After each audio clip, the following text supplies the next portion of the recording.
بسم اللہ الرحمن الرحیم نحمد و نصلی علی رسول الکریم اما بعد۔ تمام حاضرین مجلس کو السلام علیکم ورحمۃ اللہ وبرکاتہ۔ انشاءاللہ تعالی یہ اس وقت کی جو مجلس ہوگی اس میں جو عنوان ہے شاید آپ کے ٹائم ٹیبل میں آپ نے دیکھا اس کو، تو معاشرتی زندگی پلس آئلی زندگی کے احکام اور مسائل کے حوالے سے کچھ انشاءاللہ میں ابتدا میں بات کر لوں گا۔ پھر کوشش یہ کیجئے کہ اسی حوالے سے یعنی اسی فیلڈ کے اندر جتنے بھی کوسچنز ہیں تو انشاءاللہ وہ اٹینڈ کرنے کی کوشش کی جائے گی انشاءاللہ۔ کچھ کوسچنز یہاں آئے بھی ہوئے ہیں، تو ہماری جو فیملی لائف ہے اس کے حوالے سے انشاءاللہ کچھ گزارشات عرض کی جائیں گی۔ اسلامی احکامات کیا ہیں، اور اسی طرح پاکستانی قانون کو سامنے رکھتے ہوئے نکاح، طلاق اور اس طرح کی جو چیزیں ہیں ان کے کیا مسائل ہمیں پیش آ سکتے ہیں یا آتے ہیں روزمرہ زندگی میں، تو اس کا انشاءاللہ آغاز کرتے ہیں۔ نحمد و نصلی علی رسول الکریم۔ اسلام میں آئلی زندگی جو ہے، خاندانی زندگی، اس کو بنیادی اور کلیدی اہمیت دی گئی ہے، اور اسلام کا جو آئلی نظام ہے یہ بنیاد کرتا ہے رشتوں پر، اور اسلام کا یہ ماننا ہے کہ انسانیت رشتوں کا نام ہے، اور رشتوں میں جتنا قریبی رشتہ ہو اس کے حقوق اتنے ہی بڑھ جاتے ہیں، اور ظاہر ہے ایک کا حق دوسرے کا فریضہ ہوتا ہے، تو اسی اعتبار سے پھر فرائض جو ہیں ان کی اہمیت بھی زیادہ ہو جاتی ہے۔ اور موجودہ جو پوری دنیا میں جو نظام زندگی ہے اس میں اگر سب سے زیادہ خطرات کسی چیز کو لاحق ہیں تو وہ فیملی لائف کو لاحق ہیں، اور اسی وجہ سے آگے بچے اور یعنی انسانیت جو خطرے کا شکار ہے اس میں ایک بڑی وجہ مضبوط خاندان کا نہ ہونا ہے، اور مضبوط خاندان اس وجہ سے ابھی نہیں ہو پا رہا خاندان کے اندر مضبوطی کہ میاں بیوی کا جو رشتہ ہے اس کے جو شرعی اصول قرآن و حدیث میں متعین ہیں ان کی پرواہ نہیں کی جا رہی، اور میاں بیوی کے ایک دوسرے کے اوپر جو حقوق یا ایک دوسرے کے جو فرائض ہیں یا تو وہ دونوں فریق اس سے لا علم ہیں یا لاپرواہ ہیں، تو جس کی وجہ سے زندگی اجیرن بنی ہوئی ہے۔ اور اس کے مقابلے میں اسلام یہ کہتا ہے کہ نکاح ایک مقدس رشتہ ہے اور ایک مقدس فریضہ ہے، جس کے ذریعے سے دو اجنبی آپ یوں کہہ دیجئے کہ ایک جان بن جاتے ہیں اور زندگی کا سفر ایک نئے انداز سے شروع کرتے ہیں جو شریعت میں مطلوب ہوتا ہے۔ شریعت اسلامی نے نکاح کے مخصوص مقاصد رکھے ہیں، آبجیکٹیوز رکھے ہیں، کچھ پرائرٹیز رکھی ہیں کہ اس بنیاد پر نکاح جو ہے یہ کیا جائے تو اس کے یہ فرائض یہ مقاصد حاصل ہوتے ہیں۔ ان مقاصد میں ظاہر ہے ایک مقصد یہ ہے کہ اللہ تعالیٰ نے قرآن کریم میں فرمایا جس کا حاصل یہ ہے کہ لِتَسْكُنُوا إِلَيْهَا، کہ اللہ تعالیٰ نے تمام جوڑوں جاندار جتنے بھی ہیں ان کو جوڑوں میں پیدا کیا، اور انسان کے حوالے سے کہا احسان جتلایا ہے اللہ تعالیٰ نے کہ ہم نے تم کو تمہارا مخالف جو ہے سیکس دیا تاکہ اس سے سکون حاصل کرو، تو گویا میاں بیوی کا رشتہ جنسی تسکین کا بھی رشتہ ہے، اور جنسی تسکین کا واحد شرعی طریقہ ہے۔ تو نکاح کے مقاصد میں سے ایک مقصد یہ ہے کہ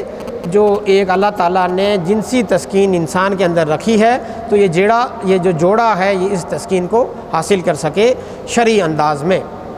اور اس کے بعد نسل انسانی اس کو بڑھانا کہ قیامت تک یہ نسل انسانی چلتی رہے۔ تو نکاح کا دوسرا بڑا مقصد کیا ہے کہ انسان کی نسل کیا ہو، آگے بڑھتی جائے۔ اور نکاح کا تیسرا مقصد کیا ہے کہ انسان کو اچھے انداز میں تربیت کا موقع ملے، اور ایک آپ یوں کہہ دیجئے ایک انسانی انداز میں لوگ آگے ہوں، گویا انسان کو اصل انداز میں انسان کی بنیاد پہ رکھنا یہ بھی نکاح کے مقاصد میں ہے، اور نکاح کے بغیر یہ بات ممکن نہیں ہے۔ تو یہ نکاح کے مقاصد ہیں۔ اسی طریقے سے نکاح کے حوالے سے جو اسلامی تعلیمات ہیں ان میں نبی اکرم صلی اللہ علیہ وسلم کا ایک ارشاد ہے کہ جب کہا جاتا ہے کہ تنکح المرأة لأربعین، ایک خاتون سے جو شادی کی جاتی ہے تو اس کی کیا وجوہات ہوتی ہیں؟ کہیں 4 وجوہات ایسی ہیں کہ اس بنیاد پر ایک خاتون سے شادی کی جاتی ہے۔ ان میں سے ایک پہلا کیا ہے؟ لمالہا، اس کے مال کو دیکھتے ہوئے اس کی طرف رشتہ بھیجا جاتا ہے اور پھر بعد میں شادی کی جاتی ہے۔ دوسرا ہے وجمالہا، اس کے حسن کی وجہ سے انسان راغب ہوتا ہے کہ اس سے شادی کی جائے۔ وحسبہا، تیسرا فرمایا کہ عام طور پر انسانی جو مزاج ہے کسی دوسری خاتون سے شادی کرنے کے حوالے سے وہ یہ ہے کہ اس کا جو حسب نسب ہے، اس کی جو فیملی ہے، اس کا جو فیملی آپ یوں کہیں ہائینس ہے، اس کو سامنے رکھتے ہوئے انسان کی ترغیب بنتی ہے کہ میں اس سے شادی کروں۔ اور چوتھا آپ صلی اللہ علیہ وسلم فرمایا لدینہا، کہ خاتون سے شادی اس کے دینی اچھے پس منظر کی وجہ سے، اس کے نیک ہونے کی وجہ سے کی جاتی ہے۔ تو آپ صلی اللہ علیہ وسلم مخاطب سے جو صحابی تھے ان کو کہا فاظفر بذات الدین تربت یداک، کہ تیرے ہاتھ مٹی سے آلودہ ہوں فلاں شخص، کوشش یہ کرو کہ جو دیندار خاتون ہے اس سے شادی کرو۔ تو شریعت میں جو میاں بیوی کا جو رشتہ بننے جا رہا ہوتا ہے تو دونوں طرف یہ ترغیب دی گئی ہے کہ نکاح جو کیا جائے جوڑے میں تو صالح جو فرد ہے اس سے کیا جائے، خاتون کے لیے بھی صالح فرد کی تلاش کرنی چاہیے۔ باقی جو 3 چیزیں ہیں یہ پرائرٹیز نہیں ہونی چاہیے، اگر بیچ میں آ جائیں تب بھی کوئی حرج نہیں ہے، لیکن اصل پرائرٹی وہ بہرحال آخری جو ہے وہ ہونی چاہیے، اور وہ کیا ہے کہ وہ دیندار ہو۔ اچھا ہے، ایک بات ہے کہ آدمی دیندار لگ رہا ہو، اور ایک ہے کہ آدمی دیندار ہو، یہ دونوں باتیں ایک ساتھ جمع ہوں یہ ضروری نہیں ہے۔ اور اللہ بچائے شاید کہیں انسان بظاہر دیندار دیکھتے ہوئے غلطی بھی نہ کر جائے، تو اس حوالے سے بھی اولاد کی شادی کرتے ہوئے دیکھنا چاہیے تھوڑا سا کہ وہ واقعی دیندار ہیں، دین ان کے اندر آیا ہوا ہے۔ سورہ حجرات میں اللہ تعالیٰ نے بڑی پیاری بات کہی ہے۔ بعض اعرابی تھے، اعرابی قبائل،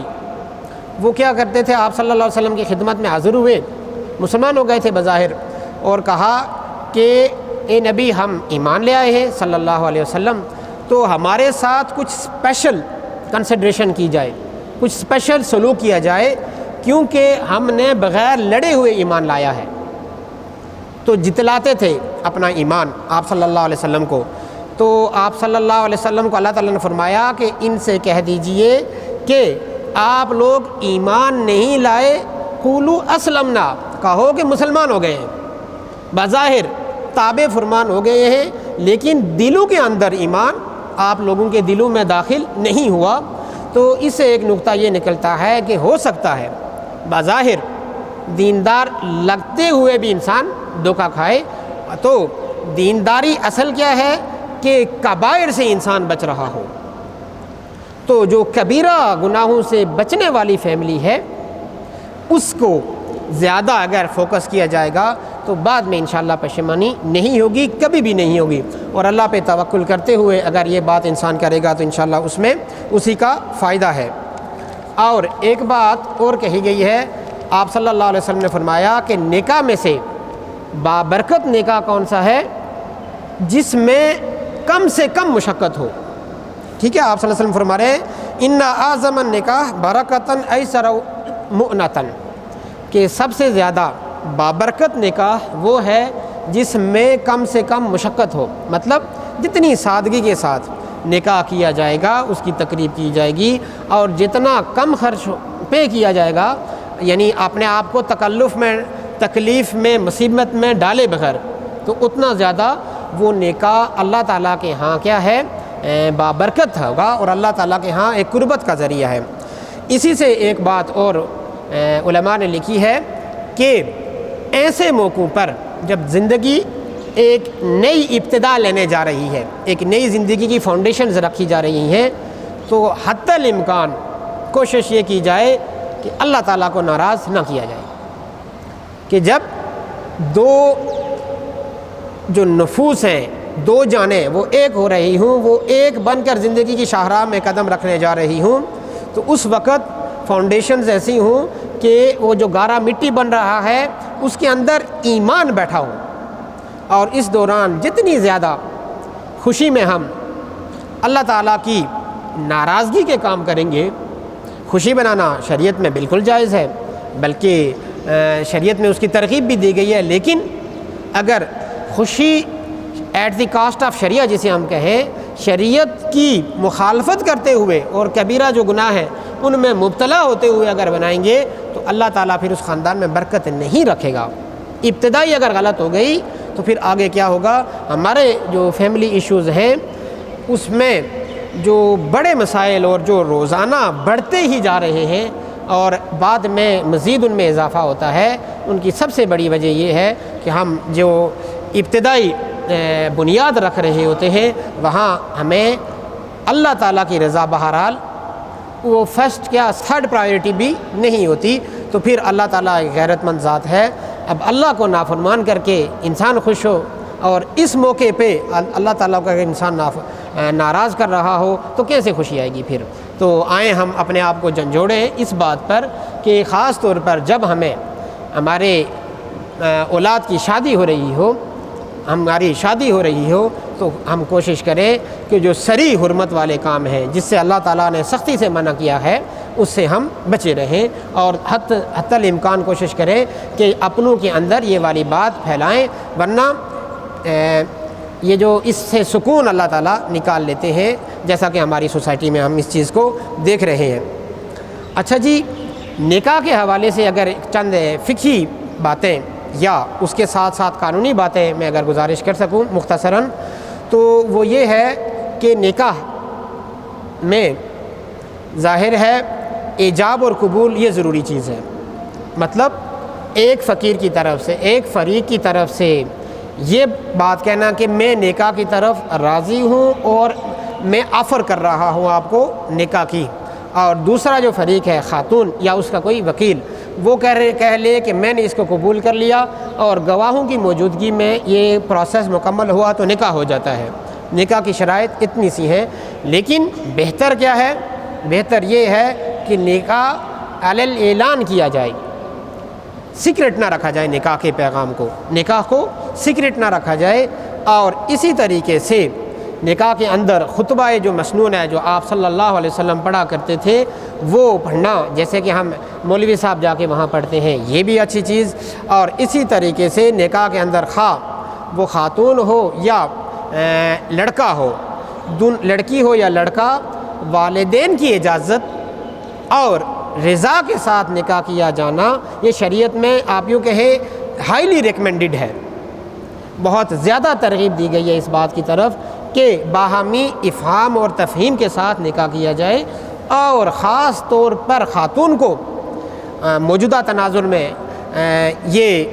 نصیحت کی جاتی ہے کہ یہ جو چیزیں ہمیں یہاں محسوس ہوتی ہیں اس فیصل مسجد میں جو ہم فیس کرتے ہیں وہ یہ ہے کہ خاتون عام طور پر جلد بازی میں نکاح کر لیتی ہے،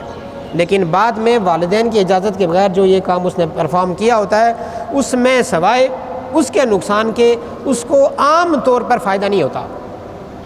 عام طور پر وہ نقصان میں ہی جاتی ہے. آپ یوں کہیں اینڈ لوزر جو نتیجہ نکلتا ہے وہ یہی ہوتا ہے کہ خاتون کو نقصان اٹھانا پڑتا ہے، اور ایک طرف اپنی فیملی کی سپورٹ، اس سے وہ ایک عرصے تک کے لیے وہ یا ہمیشہ کے لیے اللہ بچائے یا کچھ عرصے کے لیے وہ کیا ہو جاتی ہے، محروم ہوتی ہے. اور اس دوران جو ہے وہ جو اس کا شوہر ہے یا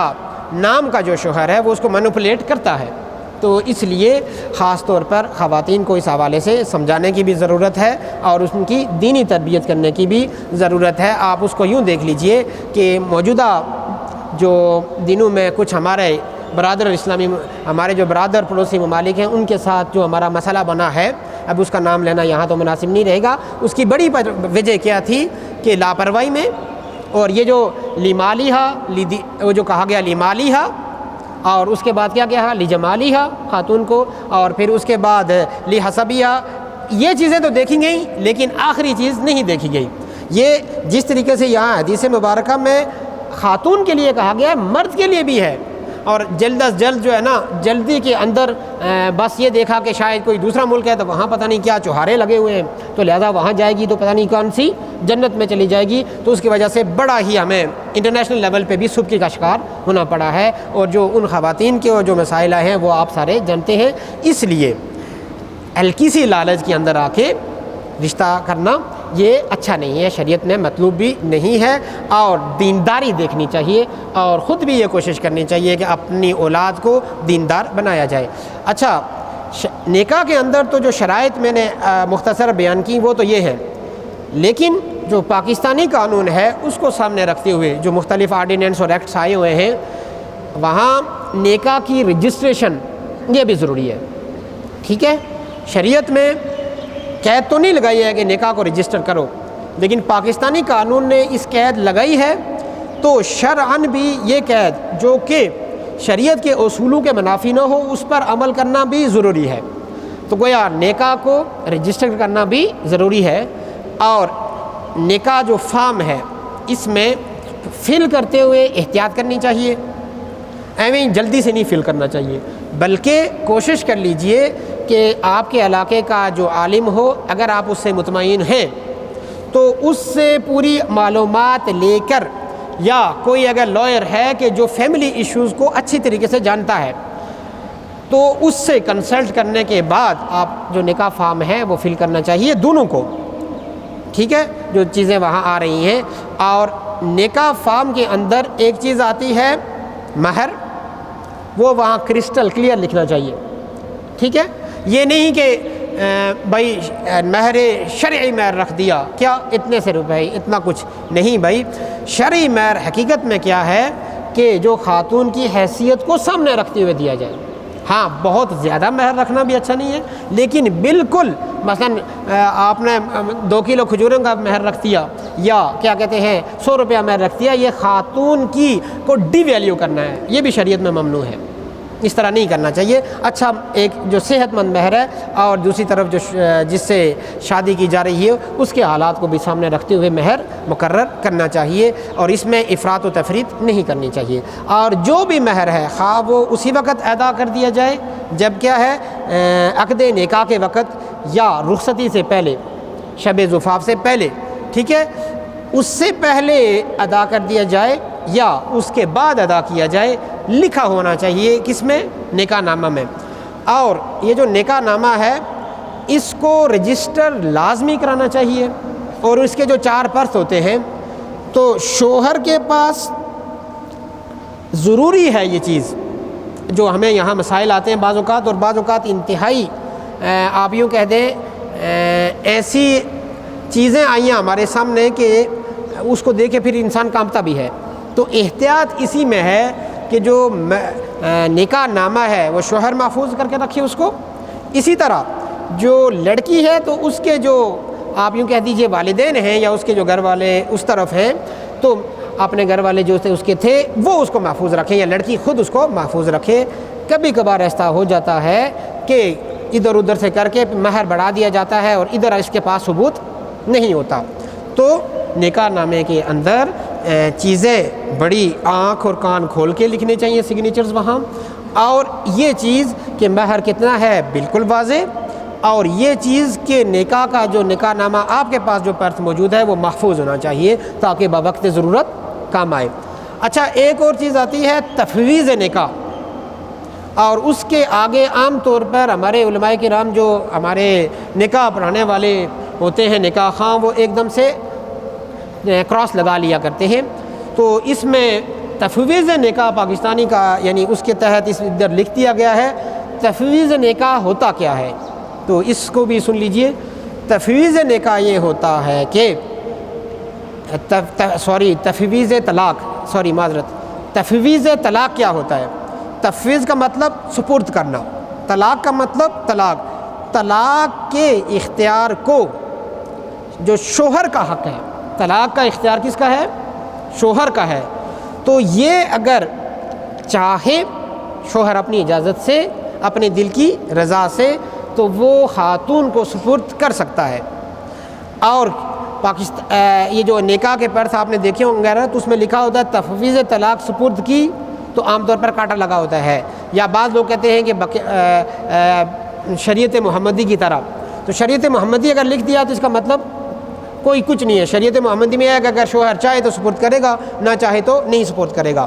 تو اگر جنرلی یہ کر لیتا ہے شوہر، جنرلی اگر یہ لکھتا ہے کہ میں نے تفویض طلاق کا حق اپنی بیوی، اپنی جو ہونے والی منکوحہ ہے اس کو سپرد کیا، تو اس سے مراد ہے ایک طلاق جس کے فوراً بعد رجوع ہو سکتا ہے۔ یعنی عورت اس کو جو ہی ایکسرسائز کرے گی، خواہ وہ خود کرے یا تھرو کورٹ کرے، ٹھیک ہے، فیملی کورٹ کے ذریعے کرے، ثالثی کونسل کے ذریعے کرے، تو وہ ایک طلاق ہی ہوگی اور اس کے بعد شوہر رجوع کر سکتا ہے۔ لہٰذا اس کا کوئی خاص بڑا فرق نہیں ہوتا اس سے کہ ایک طلاق کا وہ اختیار اس کے بعد سے چلا جاتا ہے، پیچھے دو رہ جاتے ہیں۔ اگر وہاں یہ لکھوا دیا جائے کہ بھائی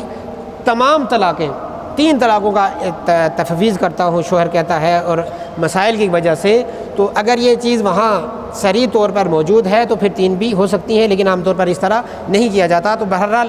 تفویض طلاق کا جو کھانا ایڈ ہے اس کا کوئی اتنا زیادہ فنکشنل نہیں ہے، اس کا اتنا زیادہ کوئی خاص فائدہ نہیں ہے۔ اچھا جی، اس کے علاوہ ایک پاکستانی قانون میں یہ بنا ہوا ہے، شریعت میں اس کے حوالے سے الگ تعلیمات ہیں اور پاکستانی قانون میں اس کے حوالے سے الگ تعلیمات ہیں۔ وہ کیا کہ ایک مرد ایک سے زیادہ شادی کر سکتا ہے، اور شریعت میں اس کے حوالے سے خاتون کی اجازت کی ضرورت نہیں ہے۔ خاتون کا مطلب اس کی جو پہلی بیوی ہے، اس کی اجازت کی ضرورت نہیں ہے۔ اگر مرد اس بات پر مطمئن ہے کہ وہ حقوق دونوں کے پورے کر سکتا ہے تو وہ شادی دوسری کر سکتا ہے، لیکن اگر وہ مطمئن نہیں ہے تو پھر ایک پہ ہی گزارا کرنا پڑے گا۔ دونوں کے حقوق پورے کر سکتا ہے تو ایک سے زیادہ شادی کر سکتا ہے۔ پاکستانی قانون کیا کہتا ہے؟ پاکستانی قانون یہ کہتا ہے کہ ایک شوہر 1961 کا یہ آرڈیننس ایوب کے دور میں آیا تھا، ایک شوہر اپنی پہلی بیوی کی ریٹن اجازت کے بغیر، اور وہ ریٹن اجازت تحریری اجازت جو کہ ثالثی کونسل میں وہ بھیجے گا، اور وہ چیئرمین ثالثی کونسل جو ہے وہ مطمئن ہو کے پھر اس کو اجازت نامہ تحریری طور پر دے گا، اس کے بعد دوسری شادی کر سکتا ہے، وگرنہ نہیں۔ اور اگر یہ شادی کرتا ہے اس طریقے سے تو وہ کیا ہوگی، اس شادی کو رجسٹر نہیں کیا جائے گا، اور رجسٹر نہ ہونے کا مطلب کیا کہ وہ شادی یعنی پاکستانی قانون کے تحت وہ نل اینڈ وائٹ تصور کی جائے گی، مطلب درست تصور نہیں کی جائے گی۔ تو جو کہنے کا مقصد ہے، جو یہاں بات کرنا مقصود ہے وہ یہ ہے کہ آپ اگر دوسری شادی انسان کرنے جا رہا ہے، یا وہ والدین جو اپنی بیٹی کی کسی کے یہاں شادی کر رہے ہیں اور وہ دوسری شادی ہے، ان کو پتہ ہے، یا وہ خاتون اس کو پتہ ہے خود ہی اور باقیوں کو نہیں پتہ، تو وہ اس حوالے سے الرٹ رہے کہ کل اس کا نکاح نامہ جو ہے نا وہ رجسٹر نہیں ہونا، ٹھیک ہے، نکاح نامہ رجسٹر نہیں ہوگا تو آگے جو بچوں کی پیدائش ہے اس حوالے سے ایشوز بنیں گے، ان کا آگے جو NSC بنانے کے ایشوز اور اس طرح کی بے شمار جو مسائل آگے جو آپ یوں کہیں کہ اس کے جو اثرات آتے ہیں وہ خاتون کو اس وقت ان کا ادراک نہیں ہوتا یا والدین کو نہیں ہوتا، جو کہ نقصان ہوتا ہے بعد میں، اور اس کی تلافی پھر اسی صورت میں ہوتی ہے، یا وہ خود خاتون اس سے سپریٹ ہوتی ہے یا پہلی خاتون کو پھر طلاق دینی پڑتی ہے شوہر کو۔ تو یہ چیزیں پہلے سے ہی طے کر کے سیٹل کر کے پھر یہ کرنی چاہیے، ورنہ قانونی ایشوز ہو جاتے ہیں۔ تو قانونی ایشوز ہوں گے تو اس میں یہ چیزیں آئیں گی جو سیٹل کرنا بعد میں ممکن نہیں رہتا۔ اچھا جی، یہ تعدد بہرحال شریعت میں تو اس کی اجازت ہے، تو ہاں پھر یہی ہے کہ کوشش کریں کسی نے اگر کسی کو شادی کرنی ہے دوسری، تو پھر کوشش کریں کہ اپنی پہلی جو محترمہ ہیں ان کو کسی نہ کسی طریقے سے راضی کر ہی لے، کہ جو عام طور پر تقریباً ناممکن سی بات ہے۔ این خیال استو محال استو جنوں، ہے نا۔ تو بہرحال یہ چیز اس طریقے سے موجود ہے۔ لیکن دوسری طرف میں ایک اور بات کہوں گا، وہ یہ کہ خاتون کو جو پہلی بیوی ہیں ان کو یہ دیکھنا چاہیے کہ اگر شوہر ڈیسپریٹ ہے اور وہ تلا ہوا ہے تو حرام میں مبتلا ہونے سے اور خود وجہ بننا کہ وہ شوہر حرام میں مبتلا ہو، ٹھیک ہے، اس حوالے سے خاتون کو اجازت دے دینی چاہیے، اور انشاءاللہ تعالی اللہ تعالیٰ اس کا پہلے بھی تھا اور اللہ تعالیٰ اس کا بعد میں ہوگا۔ من یتوکل علی اللہ فہو حسبہ، یہ اللہ تعالیٰ ہمارے دلوں میں اگر یہ ایمان دے دے نا کہ جس نے اللہ پر توکل کیا تو اللہ اس کے لیے کافی ہو گیا، شافی ہو گیا، اور جب اللہ کافی ہو گیا تو پھر پیچھے اللہ تعالیٰ پھر کسی اور کے سہارا بنا ہی لیتا ہے، کوئی نہ کوئی اللہ تعالیٰ اسباب نکال ہی لیتا ہے، وہ کیا ہے، مسبب الاسباب ہے۔ لیکن نہ اللہ پہ بھروسہ نہ شوہر پہ بھروسہ، تو اس پہ کیا ہوتا ہے، پھر شیطان پہ بھروسہ کرتا ہے آدمی، ٹھیک ہے، جس کو ہم کیا کہتے ہیں، اللہ بچائے، یا بے ایمانی تیرا آسرا۔ تو یہ نہیں کرنا چاہیے، آسرا صرف اللہ کا ہونا چاہیے، اور اللہ کے جو اصول ہیں اور اللہ کے جو رسول ہیں ان کے جو اصول ہیں، اللہ تعالیٰ نے جو زندگی کے حوالے سے چیزیں بتائی ہیں ان پر آسرا ہونا چاہیے۔ اچھا جی، ایک اور چیز جو طلاق کے حوالے سے ہے جو انتہائی ضروری ہے، اور میں آپ سے گزارش کروں گا کہ اس پیغام کو زیادہ سے زیادہ پھیلائیے۔ دیکھیے، طلاق یہ نہیں ہے شریعت میں کہ ایک ہی وقت میں جب غصہ چڑھا تینوں دے دیں، یہ مطلوب نہیں ہے شریعت میں، یا آپ کے پاس آپشن نہیں رہا، آپ اپنی بیوی کو طلاق دینا چاہتے ہو، آپ حق پر بھی ہو، 3 طلاقیں کبھی نہ دیں، ایک دم 3 طلاقیں نہ دیں۔ کیا کیا جائے، شریعت میں کیا طریقہ کار ہے، ایک طلاق دے دی، میں نے تجھے طلاق دی، فرض کیا یہ لفظ استعمال کیا، میں نے تجھے طلاق دے دی، اللہ بچائے، اللہ بچائے، یہ شریعت میں سب سے ناپسندیدہ چیز وہ کیا ہے، وہ طلاق ہے، اور ایسا لفظ استعمال کرنا بھی زبان سے آپ یہ لفظ ہی انسان کو بھول جانا چاہیے۔ لیکن بہرحال شریعت نے ایک آپشن رکھا ہے کہ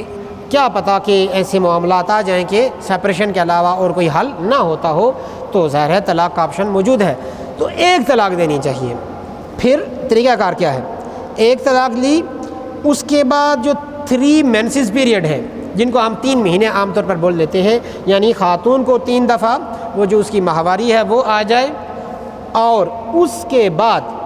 یہ جو ایک طلاق آپ دی ہوتی ہے نا انسان نے، اس کے بعد یہ ہو جاتا ہے کہ یہ طلاق بائن پڑ جاتی ہے۔ کیا مطلب، 3 مینسز پیریڈز گزرنے کے بعد اب اگر ایک طلاق دی ہے نا، اب اگر دونوں واپس رجوع کرنا چاہتے ہیں، اس دوران شوہر نے رجوع نہیں کیا، اب دوبارہ رجوع کرنا چاہتے ہیں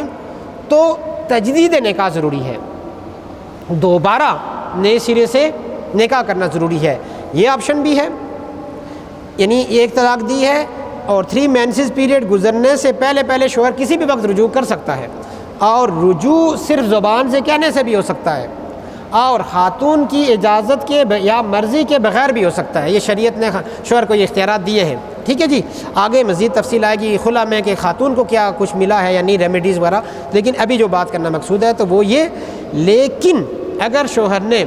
3 مینسز پیریڈز 3 ماہواریاں گزرنے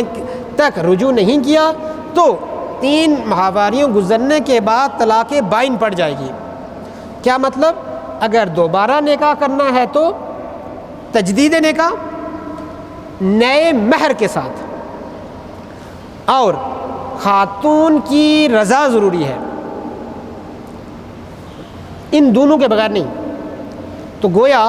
آپ اگر کسی خاتون کو، انسان اگر کسی خاتون کو طلاق دینا چاہتا ہے، ایک طلاق دے دی، اس کے بعد 3 مینسز پیریڈ گزر گئے اور اس کے بعد وہ آزاد ہے کہ واپس مل جائیں تب بھی ٹھیک، کچھ نہ کچھ عقل دونوں کی ٹھکانے آئی ہوتی ہے، بلکہ اچھی خاصی آئی ہوتی ہے، تو یا نہیں آئی ابھی تک اور واقعی نہیں گزارنے کے قابل نہیں تھے ایک دوسرے کے ساتھ زندگی، تو پھر دوسری جگہ شادی کر سکتی ہے خاتون۔ تو گویا جو آخری آپشن ہے اس کو فرسٹ آپشن کے طور پر نہیں لینا چاہیے، ٹھیک ہے۔ تو فرسٹ آپشن یہ طریقہ کار ہے۔ اس کو فقہ کی زبان میں، جو اسلامک لا میں اس کو کہتے ہیں طلاق احسن، طلاق دینے کا سب سے بہترین طریقہ۔ ایک یہ ہے کہ طلاق دینی نہیں چاہیے، لیکن اگر دے دی تو سب سے بہترین طریقہ یہ ہے کہ اس طریقے سے دی جائے۔ دوسرا طریقہ کیا ہے کہ اسی طرح 3 مینسز پیریڈز گزر گئے تو ایک اور دے دی، پھر 3 مینسز پیریڈ گزر گئے تو ایک اور دے دی، اور اب ٹوٹل اوورال 3 طلاقیں ہو گئیں۔ اب اس کے بعد کیا ہے کہ دوبارہ ملنا اس کی گنجائش نہیں ہے۔ اب کیا ہے کہ آپ نے اپنے ترکش میں جتنے بھی تیر تھے وہ کیا کر دیے، چلا دیے، اور اس کے بعد ترکش میں دوبارہ تیر عام حالات میں نہیں آ سکتا، جو قرآن پاک نے کہا ہے کہ حتیٰ تنکح زوجا غیرہ۔ کیا مطلب؟ ہاں، یہ ایک ایکسیپشنل صورت ہے کہ اگر خدا نخواستہ ایسا ہو کہ وہ خاتون دوسری جگہ شادی کرے، اللہ ایسا نہ کرے کہ وہاں سے بھی اس کو طلاق ہو گئی، تو یہ پہلا جو ہے دوبارہ اس کو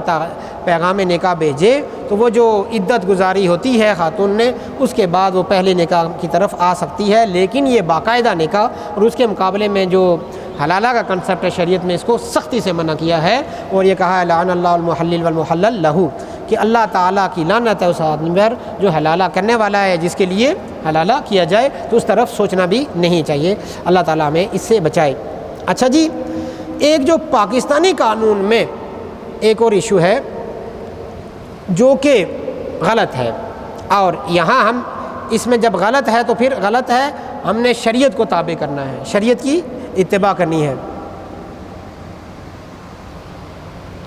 اچھا جی، وہ کیا طریقہ کار کیا ہے؟ پاکستانی قانون ہے، پاکستانی قانون کہتا ہے کہ شوہر طلاق صرف ریٹن فارم میں دے سکتا ہے، تحریری طور پر، اور ثالثی کونسل کو بھیجے گا، پھر ثالثی کونسل جو ہے اس کو 90 دن کا ٹائم دے گی، ادھر سے اسٹامپ کے اوپر لکھ کے اس نے دے دیا کہ میں نے اپنی منکوحہ کو 3 طلاقیں مغلظہ دیں، حالانکہ یہ نہیں لکھنا چاہیے، ٹیمپلیٹ چینج ہونا چاہیے۔ وہ جو ہمارے ان کے پاس ہے، منشیوں کے پاس جو باہر ہم جو ہیں، جو اسٹامپ فروش ان کے پاس لکھا ہوا پہلے سے موجود ہے، یہ چینج ہونا چاہیے۔ یہاں صرف 1 طلاق کا ذکر ہونا چاہیے، زیادہ کرنا ہی نہیں چاہیے ویسے ہی، کیونکہ اس نے ایسے جتنے گاڑے لفظ استعمال ہو سکتے ہیں اس نے ادھر کیے ہوتے ہیں، حالانکہ یہ نہیں ہونا چاہیے۔ سمپل سا کہے کہ میں نے اس کو 1 طلاق دے دی یا طلاق دے دی، تو یہ بہتر رہے گا۔ بہرحال قانون کیا کہہ رہا ہے کہ 3 لکھ کے دے دے گا، اور پھر 90 دن کے اندر ان کے درمیان صلح کی کوشش کرے گا۔ کون؟ چیئرمین آف دی جو آربیٹری کونسل ہے، ثالثی کونسل ہے، وہ صلح کی کوشش کرے گا۔ ادھر سے اس نے طلاقیں دی ہوئی ہیں 3، اور ادھر سے وہ صلح کرے گا، تو یہ شرعاً درست نہیں ہے۔ پھر یعنی، اور یہ کہتے ہیں کہ 90 دن گزر جائیں، ٹھیک ہے، تو اس کے بعد یہ پھر طلاق مؤثر ہوگی۔ پھر یعنی ایک یہ ہے کہ 90 دن کے بعد مؤثر ہوگی، مطلب پاکستانی قانون میں جب 90 دن گزر گئے اس کے بعد خاتون کی عدت شروع ہوگی، جبکہ شریعہ کیا کہتی ہے کہ اس کی عدت تو جو ہی طلاق دی تھی شروع ہو گئی تھی، تو لہٰذا شریعت کا اعتبار کرنا چاہیے۔ ہاں، یہ بات ہے کہ اگر کہیں رشتہ آ گیا تو وہ دوسرے بھی 3 مہینے اگر انتظار کر لیا جائے تو وہ کہیں قانونی الجھنے کا نہ بنے، اس وجہ سے اگر احتیاط کر دی جائے تو زیادہ بہتر رہے گا، وگرنہ جو 3 مہینے یعنی 3 مینسز پیریڈ گزر گئے تو اس کے فوراً بعد خاتون دوسری جگہ شادی کر سکتی ہے، ٹھیک ہے۔ اس کے علاوہ ایک چیز آتی ہے خلا۔ یہ خلع کیا ہے؟ تو بہرحال جو اس وقت پاکستانی قانون ہے اس کو سامنے رکھتے ہوئے، جس طرح ہم اگر فیصل مسجد کے سٹیج سے جو ہمیں یہاں اگر کوئی استفسار آتا ہے تو اس کے حوالے سے جو ہم جواب دیتے ہیں، ہمارا جو موقف ہے ہماری کمیٹی کا، تو وہ کیا ہے وہ میں آپ کو چلو عرض کر دیتا ہوں۔ خلا، جو لفظ خلا ہے، عام ڈومیننٹ جو حنفی تھاٹ ہے، اسکول آف تھاٹ، اس کے ہاں مرد کی اجازت کے بغیر خلا نہیں ہو سکتی۔ گویا خلو کے لیے بھی مرد کی رضامندی ضروری ہے، لیکن طلاق اور خلو میں فرق یہ ہے کہ جو خلو ہے وہ انیشیٹ خاتون کرتی ہے، مرد نہیں کرتا، اور جو کچھ پیسے دے کے کرتی ہے، وہ پیسے کون سے ہوتے ہیں؟ عام طور پر جو مہر دیا گیا ہے، مہر سے زیادہ بھی کر سکتی ہے، کم بھی، لیکن جو قرآن پاک میں کہا گیا ہے کہ زیادہ شوہر کو نہیں لینے چاہیے۔ تو گویا جو مہر شوہر نے خاتون کو دیا ہوا ہے، یا وہ مہر جو خاتون کو دینا ہے وہ معاف کر کے یا واپس لوٹا کے، ٹھیک ہے، اگر خاتون مرد سے علیحدہ ہونا چاہتی ہے تو وہ قاضی کے پاس جائے گی، قاضی پھر ان دونوں کا مقدمہ سنے گا، اور شوہر اگر راضی ہو جاتا ہے تو پھر اس کے بعد اس کو طلاق دے دی جائے گی، خلا کے نام پر اس کو خلا دے دی جائے گی۔ لیکن یہ حنفی ہے، تھاٹ ہے۔ ابھی جو پاکستانی قانون ہے اس میں یہ ہے کہ اگر شوہر نہ بھی چاہے تب بھی خاتون کیا کر سکتی ہے؟ خلا کے نام پر سیپریٹ ہو سکتی ہے تھرو کورٹ، ٹھیک ہے، فیملی کورٹ سے وہ علیحدہ ہو سکتی ہے۔ پاکستانی قانون اس ٹائم یہ ہے، اور یہ مالکیہ کا موقف ہے۔ جب فقہ کا اصول یہ ہے کہ اگر دو مختلف ڈیفرنٹ اسکول آف تھاٹس کے اندر مختلف جو ہمارے مکاتب فکر ہیں ان کے درمیان کسی مسئلے میں اختلاف ہے، اور ایک اختلاف میں سے ایک رائے کو قانونی شکل اختیار ہو جائے تو اس کو ترجیح دے دی جاتی ہے۔ تو لہٰذا اس ٹائم مالکی جو موقف ہے اس کو ترجیح دیتے ہوئے اس کو ہم مؤثر سمجھتے ہیں، اور خلا کی بنیاد پر طلاق ہو جاتی ہے، ایک طلاق جسے ہم کہیں ہو جاتی ہے۔ لیکن اس کے بعد پھر تجدید نکاح کے حوالے سے ضرورت ہے کہ وہ تجدید نکاح کر کے دوبارہ واپس مل سکتے ہیں۔ لیکن یہ بہرحال موجود ہے کہ ابھی جو پاکستانی قانون اور مالکیہ کو سامنے رکھتے ہوئے کہ اگر خاتون نے خلا کے لیے عدالت میں گئی ہے تو جج پابند ہے، ٹھیک ہے، جج اس بات پر پابند ہے کہ اگر شوہر نہیں بھی راضی تب بھی وہ خاتون کے حق میں خلا کی ڈگری جاری کرے، ٹھیک ہے، یہ خاتون کو یہ ریمیڈی ملی ہوئی ہے۔ لیکن شرعی تعلیمات یہ ہیں کہ اس کو زیادہ سے زیادہ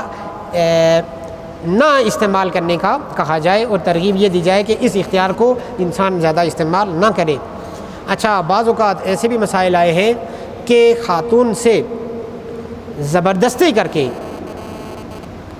اس کے والدین نے، ان کے بھائیوں نے سگنیچر کرا کے خلا کے لیے کیا کر دیا اور ایک آدھ دفعہ زبردستی کر کے اس سے پھر سپریٹ کر لیا۔ وہ خاتون ادھر یعنی ایسے کیسز ہمارے پاس آئے کہ وہ آئیں کہ اب ہمارے لیے کیا حکم ہے۔ تو والدین سے یہ گزارش ہے کہ دیکھیے اللہ تعالیٰ ہے نا، اس نے بھی انسان کو اختیار دیا ہے، مکلف بنایا ہے، تو حد سے زیادہ جو کسی اپنے اولاد بھی ہے نا اس کے اندر انفلوئنس نہیں کرنا چاہیے۔ اس سے نقصانات ہوتے ہیں، بہت زیادہ نقصانات ہوتے ہیں، اور وہ اس نقصانات اور ان تکالیف کا شکار والدین خود بھی ہوتے ہیں۔ تو میں انہی باتوں پر اپنی بات کو، انہی گزارشات پر اکتفا کروں گا کہ اللہ تعالیٰ سے دعا ہے کہ اللہ کا ہمارا جو فیملی انسٹیٹیوشن ہے، خاندان کا جو خاندانی نظام ہے، یہ اس میں ہم اپنی اولاد کو اس حوالے سے اچھی تربیت دیں۔ اور نکاح کے حوالے سے میں ایک بات کرنا بھول گیا، نکاح کرتے ہوئے نا یا نکاح کے بعد دونوں خاندانوں کو صبر کرنا چاہیے، خواہ وہ لڑکے کی طرف سے ہوں یا لڑکی کی طرف سے۔ جنت کا ٹکٹ لے کے نہ لڑکی والے آئے ہوتے ہیں، نہ لڑکی آئی ہوتی ہے، نہ لڑکا آیا ہوتا ہے، سارے دنیا میں آئے ہوتے ہیں، اور انسان کیا ہے؟ خطا کا پتلا ہے۔ تو صبر کریں گے، خاص کر کے ابتدائی 2-3 سال تو کرنا ہی صبر پڑتا ہے، جس نے نہیں کیا وہ نہیں کامیاب ہوا۔ اور ما ندیب من صبر، کہ جس آدمی نے بھی صبر کیا ہے نا وہ کبھی نادم نہیں ہوتا۔ نادم وہی ہوتا ہے جو بے صبرہ ہوتا ہے۔ اور زندگی نام ہی صبر کا ہے، لیکن فیملی لائف جو ہے وہ صبر کے بغیر چل ہی نہیں سکتی، ٹھیک ہے۔ اور شوہر پہ صبر کرنا زیادہ ضروری ہے، اور اللہ تعالیٰ نے اس کو یہ اتنی ہمت دی ہے کہ وہ کیا کہتے ہیں، اس طرف جو سیز فائر لائن کے اوپر جو ہے نا کھڑا ہوتا ہے، ادھر سے بھی فائرنگ ادھر سے بھی فائرنگ نا، تو اس کو صبر بہرحال کرنا ہی ہوتا ہے دونوں طرف سے، اور اللہ تعالیٰ سے دعا کرے تو انشاءاللہ وہ اس فائرنگ سے محفوظ رہے گا، ٹھیک ہے۔ تو بسم اللہ لا یضر مع اسمہ شیء جسے کہا جاتا ہے، تو اس میں صبر کرنا ہے، والدین کی طرف سے بھی صبر کہ وہ جو چیز بھی کرتے رہے ہوں تو ایک دم ریئیکٹ نہیں کرنا، اور اس طرف جو خاتون کچھ کہہ رہی ہو اس نے اگر کچھ کہا ہو تو اس طرف سے بھی صبر، ادھر سے بھی ریئیکٹ نہیں کرنا۔ تو کیا کہتے ہیں صابر اور شاکر، وہ کہتے ہیں ہمارے ایک استاد تھے تو ویسے ہی ایک لطیفہ سا آ گیا، وہ کہتے تھے کہ ابے کچھ سمجھ آئی، تو ہم کہتے تھے آ گئی، تو کہتے ہیں جس کو سمجھ آئی وہ شکر کرے اور جس کو نہیں آئی وہ صبر کرے، صابر شاکر دونوں جنت میں، ٹھیک ہے۔ تو بیوی کی وہ خوبیاں کہ جو آپ کو خوبیاں لگیں اس پہ شکر کرنا چاہیے، اور جو نہ لگے اس پہ صبر کرنا چاہیے، انشاءاللہ صابر شاکر دونوں جنت میں۔ حدیث مبارکہ میں خاتون کے حوالے سے آیا کہ ٹیڑھی ہڈی ہے، اور ٹیڑھی ہڈی ہی، یہ ٹیڑھی ہی اس کا بائی نیچر ٹیڑھی ہے، سیدھی کریں گے تو کام ختم۔ اور کہا کہ اگر آپ دیکھیں گے اپنی خاتون کے اندر کہ ایک خامی ہے تو انشاءاللہ دو خوبیاں بھی ہوں گی، تو خوبیاں اپنے اندر بھی ہوتی ہیں، آپ کی خاتون کے اندر بھی ہوں گی، والدین کے اندر بھی ہوتی ہیں، صبر کرنا چاہیے، اور انشاءاللہ تعالی صابر شاکر دونوں جنت میں۔ اس کا پیغام بس یہی ہے فیملی لائف کا کہ صبر، والدین ہیں تو وہ صبر کریں، اور جس انداز میں بھی ہیں، ساس سسر کی شکل میں ہے تب بھی صبر کریں، اور کیا کہتے ہیں اس کو والدین کی شکل میں ہے تب بھی صبر کریں، ورنہ صبر نہ کر کے بھی جو انسان جو کچھ کرتا ہے آخر میں اس کے بعد کرنا صبر ہی ہوتا ہے، لیکن وہ صبر وہ سب کچھ وہ انسان لوٹا کے پھر ہوش میں آتا ہے تو اس کا فائدہ کچھ نہیں ہوتا۔ اللہ تعالیٰ سے وعدہ ہے کہ اللہ تعالیٰ جو کہا ہوا اس پر عمل کرنے کی توفیق عطا فرمائے۔